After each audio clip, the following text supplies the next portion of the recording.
रानी नमो नमो, हरि की पटरानी नमो नमो। चलिए भक्तों, 26वां अध्याय का पाठ करते हैं। हमने 25वां अध्याय तक यहाँ तक पाठ कर लिया था। बोलो श्री कृष्ण भगवान की जय, बोलो शालिग्राम भगवान की जय, बोलो तुलसा माता की जय। 26वां अध्याय। देवगणों के ऐसे वचन सुनकर धर्मदत्त ने कहा, सब मनुष्य भगवान विष्णु की प्रसन्नता के लिए विधिवत आराधना, यज्ञ, दान, व्रत, तप आदि करते हैं, किंतु ऐसा कोई सरल उपाय बताइए जिसके करने से इन सब का फल प्राप्त हो। तब गणों ने कहा, हे द्विश्रेष्ठ, आपका प्रश्न बड़ा श्रेष्ठ है। हे द्विश्रेष्ठ, आपका प्रश्न बड़ा श्रेष्ठ है। हम आपको विष्णु भगवान को शीघ्र प्रसन्न करने वाले उपाय बताते हैं। हम इतिहास है प्रजांत बता सुनाते हैं, सावधानी सुनो। प्राचीन काल कांचीपुरी में चोल नामक चक्रवर्ती राजा राज करता था। उसी के नाम से उसके देश का नाम भी चोल देश प्रसिद्ध हो गया। राजा चोल के राज में कोई प्राणी दरिद्र, दुखी, पापी, बना रोगी था। यह सब राजा के यज्ञ करने का प्रभाव। ताम्रपर्णी नदी के दोनों किनारे सोने की यज्ञ स्तंभ सुशोभित थे। वे द्विजवर एक दिन वह राजा भगवान विष्णु के पास गया। भगवान विष्णु उस समय से सैया पर योग निद्रा में सो रहे थे। राजा ने उनको मणियों, मोतियों, स्वर्ण के दिव्य फूलों द्वारा उनकी पूजा की।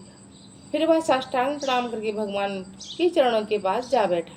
थोड़ी देर के बाद राजा ने अपनी नगरी कांचीपुरी के ब्राह्मण विष्णु दास को आते देखा। विष्णु दास भगवान की पूजा के लिए तुलसी दल और जल लिए था। विष्णु दास ने वहां कर भगवान विष्णु की शिव सूक्त द्वारा स्नान करवाकर मंजरी से तुलसी दल से भगवान का विधि पूर्वक पूजन किया। विष्णु दास के चढ़ाए हुए दलों से राजा के चढ़ाए हुए मणि, मोती, स्वर्ण के फूल ढक गए। राजा को यह देखकर क्रोध में आया और क्रोध में भरकर बोला, ढोंगी मूर्ख, तूने मेरी चढ़ाई हुई मणियों, मोतियों व सोने के फूल को तुलसी दल से ढक दिया है और अपने सारे फूलों से ढक दिया है। तू भला भक्ति करना क्या जाने, क्योंकि तूने मेरे विचित्र श्रृंगार को बिगाड़ दिया है। राजा की बात सुनकर विष्णुदत्त को भी क्रोध आया। विष्णु को भी क्रोध आया और चढ़ाया और राजा के गौरव को तुच्छ समझकर कहने लगा, हे राजन, तुम भक्ति करना नहीं जानते, तुमको अपने धन का बड़ा घमंड है। तुमको अपने धन का बड़ा घमंड। बताओ, आज से पहले तुमने भगवान के कितने व्रत किए हैं? देवगण ने कहा, ब्राह्मण के ऐसे वचन सुनकर राजा ने घमंड से हंसकर कहा, हे विप्र हे विप्र, भगवान की भक्ति के अभिमान से यदि तुम ऐसी बातें कह रहा है तो मैं तुझसे पूछता हूँ, तेरे जैसे भिखमंगी ब्राह्मण में भगवान की भक्ति ही कितनी है? क्योंकि तुमने आज तक भगवान की प्रसन्नता के लिए कुछ भी नहीं किया, ना तो कोई भी मंदिर बनवाया। तुम भला इस प्रकार की गर्व भरी भक्ति की बातें तुम कैसे कर रहे हो? क्या यहाँ भी जितने श्रेष्ठ ब्राह्मण बैठे हैं मेरी बात को ध्यानपूर्वक सुने और देखें कि भगवान के दर्शन मुझे होते हैं या उसे। इसके बाद दोनों की भक्ति के संबंध में हम आप लोग ही जान लेंगे।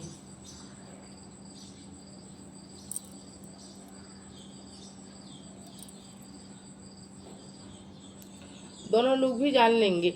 देवगण ने कहा कि ऐसा कहकर राजा अपने महल को चला गया और वहां जाकर उसने अपने पुरोहित मृदगुण को आचार्य बनाया। विष्णु आगर आरंभ कर दिया। उसने उस यज्ञ में अनेक ऋषि महर्षियों को बुलाया, उनको बहुत सा अनाज, नकदी आदि दक्षिणा दी। इधर विष्णुदास भी अपने मंदिर में ही रहकर भगवान को प्रसन्न करने के लिए व्रत करने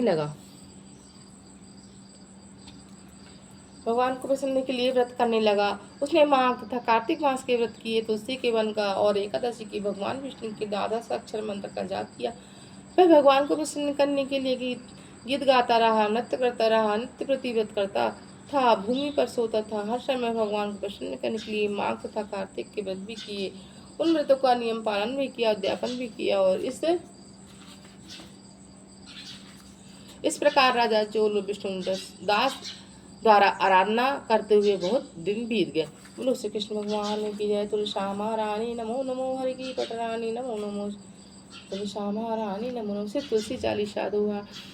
श्री तुलसी चालीसा। जय जय जय तुलसी भगवती सत्यवती सुखदान, नमो नमो हरि प्रेषी श्री वृंदा गुणखान, श्री हरि श्री शिवराजनी देहु मरवरम, जनहित वृंदावनीयम न करूँ बिलम।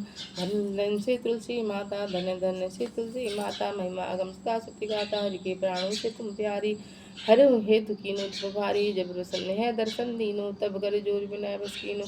हे भगवंत कंत मम हो, दीन जान छाड़ो निसो, सुनी लक्ष्मी तुलसी की वाणी दीन श्राम कंध पर्यानी दीन श्राम कंध पर उचाओगे तुम असुआग्यो वर मांगने हारी होए बिटत जड़ तुम तनु धारी तुम तुलसी साप्यो देठा मा करूँ वास में नीचू धामा दियो वचन हरि तब सप्त काला सुनो सुमुखी जनि हों बिहाला समय पाई हवे रोकत तोरा तुझे ही आस बचन ममे सतमूरा तब गोकुल मम गोपशुधामा तासु भई तुलसी तु बामा कृष्ण रास लीला के माई राधा शक्ति प्रेम लखिनाई दियो शाप तुलसी तत्काला नर लोकौ तुम जन्म वाला यो गोप दानव राजा संग चूर्ण नामक से राजा तुलसी भय ताशु की नारी परम सती गुण रूपया गारी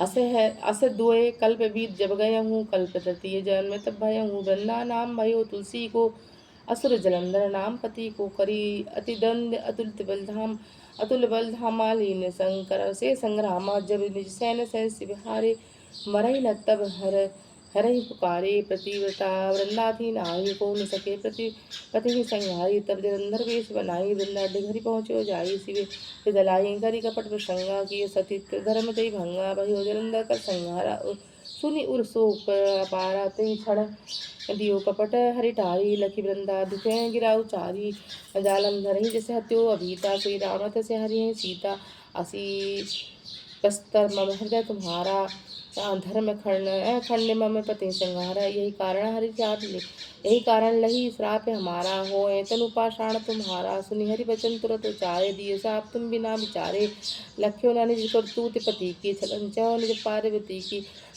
को लख्यो निज परतूत पति को छलन चाहो जब पार्वती को जड़मति तुम ऐसे जड़ रूपा जगमो तुलसी बेटप्य अनुपा धरो रूप हम शालिग्रामा नंदी गंडकी बीच ललामा जो तुलसी दल हम ही चढ़ावे सब सुख भोग परम पद पावे बिन तुलसी हरि जल शरीर अस्य सुर पीरा जो तुलसी दल सिर चढ़ारत सो सहस्त्र घट अमृत डारत तुलसी हरि मन रंजनी भारे रोग दोष दुख भंजनी हारे प्रेम से हरि भजन निरंतर तुलसी राधा में नहीं अंतर व्यंजन हो 56 प्रकारा बिन तुलसी हरे नहीं प्यारा सकल तीर्थ तुलसी उत्तर छाई लहत मुक्ति जन संशय नाहि कवि सुंदर के हरि गुण गावत तुलसी निकट से गुण गावत बसत निकट आशा धामा जो प्रयास से पूर्ण नामा पाठ करे जो नित्य नर नारी हो ये सखी भाषा त्रिपुराय तुलसी चाढ़ई सा पढ़ई तुलसी तरुग्रह धार दीपदान करी पुत्र फल पावे मन्य नहार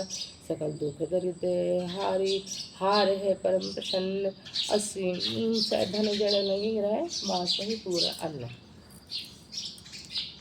तो तुलसी माता की जय श्यामा रानी नमो नमो हल्की पटरानी नमो नमो 56 भोग छती शैवेंद्र तुलसी कृष्ण माता के शालिग्राम भगवान की